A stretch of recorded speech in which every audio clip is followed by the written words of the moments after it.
রান্না করতে যত না খড়ি লাগে তার চেয়ে দ্বিগুণ পরিমাণে খড়ি লাগে কিন্তু ধান সিদ্ধ করতে। আর আজকে বিকেলে ধান সিদ্ধ করা হবে, এই জন্য দুপুরের দিকে চলে আসছিলাম জংলায় পাতা কুড়াতে। সেই সাথে কিন্তু অনেকগুলো খড়িও কুড়ায় ফেললাম, একসাথে কিন্তু দুইটা কাজ একবারে হয়ে গেল। তো হ্যালো এভরিওয়ান, আসসালামু আলাইকুম। আশা করি সবাই অনেক ভালো আছেন। এই যে দেখতে পাচ্ছেন অনেক পরিমাণে পাতা পড়ছে, সাথে কিন্তু অনেকগুলো জিংলাও আছে, মানে কঞ্চাও আছে বাঁশের, তো সেগুলোও কুড়াবো আর সাথে হলো পাতাও কুড়াবো। বিকেলের দিকে ধান সিদ্ধ করা হবে, আর এর জন্য কিন্তু দুপুরের দিকে চলে আসছিলাম জংলায়, যে পাতাগুলো কুড়িয়ে তারপর ধান সিদ্ধ করা হবে। ভাত রান্না করতে কি পরিমাণ খড়ি লাগে তার চেয়ে দ্বিগুণ পরিমাণে খড়ি লাগে কিন্তু ধান সিদ্ধ করতে। আর যেহেতু 6 মাসে একবার ধান সিদ্ধ করার লাগে, খড়ির পরিমাণটা একটু বেশিই লাগবে, এটাই স্বাভাবিক। তো আমাদের কিন্তু কিছুদিন পর পরে বাঁশের পাতা পরে সেগুলোই আমরা কুড়িয়ে কুড়িয়ে রাখি, আর সেগুলো দিয়ে কিন্তু ধান সিদ্ধ করা হয়। পাতা কুড়াইতে এসে দেখি যে ছোট ছোট অনেক জিংলা আছে জংলাতে, তো সেগুলোও নিয়ে যাব। আর পাতাগুলো অনেক পরিমাণেরই পড়ছে। এখন কিন্তু এত পরিমাণে বাঁশের পাতা পড়ে না, তবে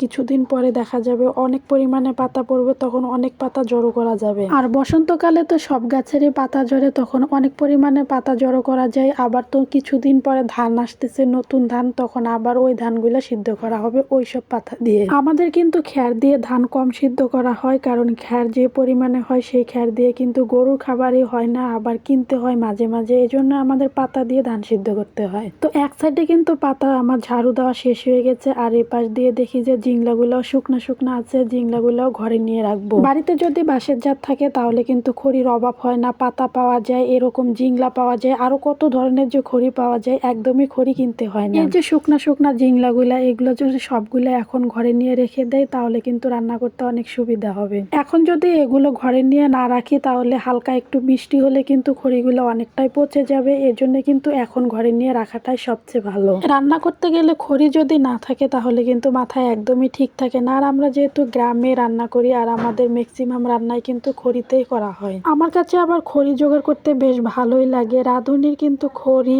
আর যদি তরকারি এগুলো সব ঠিকঠাক থাকে তাহলে রান্না করতে এমনিতেই ভালো লাগে। শুকনা দিনে একটা জিনিস অনেক বেশি ভালো লাগে, যেদিকে তাকাবেন সেদিকে শুধু খড়ি পাওয়া যাবে। আর যখন বর্ষাকাল হয়ে যায় তখন কিন্তু খড়ি পাওয়া যায় না, সবকিছুই ভেজা থাকে। সেজন্যই কিন্তু খড়িটা স্টক করে রাখতে হয়, যাতে বর্ষাকালে আনায়াসে বসে বসে রান্না করা যায়, খড়ি নিয়ে কষ্ট করতে হয় না। আজকে কিন্তু একসাথে দুইটা কাজ হয়ে যাচ্ছে, একদিকে খড়িও ম্যানেজ হয়ে যাচ্ছে, অন্যদিকে কিন্তু ধান সিদ্ধ করার জন্য পাতাও ম্যানেজ হয়ে গেল। এক ডিলে দুই পাখি মেরে ফেললাম। আসলে বুদ্ধি করে সব কাজ করলে সব কাজই সহজ হয়ে যায়, আর যদি আমি বুদ্ধি করে না করতে পারি তাহলে প্রত্যেকটা কাজে আমার কাছে অনেক বেশি কঠিন হয়ে যাবে। আমি কিন্তু এখানে অনেকগুলো খড়ি জোগাড় করে ফেললাম, আরো কিন্তু জোগাড় করা যাবে, কারণ আরো অনেক শুকনা শুকনা জিংলা আছে, কিন্তু 2-3 বেলা রান্নার খড়ি হয়ে গেছে। এখন এগুলো সবগুলো নিয়ে রান্না করে রেখে দিব, কিছুক্ষণ পর আবার যখন রান্না করা হবে এগুলো দিয়ে আবার রান্না করতে পারবো। এদিকে এই গাছটার সাথে অনেক যুদ্ধ করলাম, শুকনা ডাল ছিল কিন্তু কোনোভাবেও তাকে পারতে পারছিলাম না। কি আর করার, কোনো সমস্যা নাই, পরবর্তীতে আরো শুকাবে যখন তখন পারবো। তো আজকের ভিডিওটা এখানে শেষ করছি, দেখা হচ্ছে আপনাদের সাথে নতুন কোনো ভিডিওতে। সবাই ভালো থাকবেন, সুস্থ থাকবেন।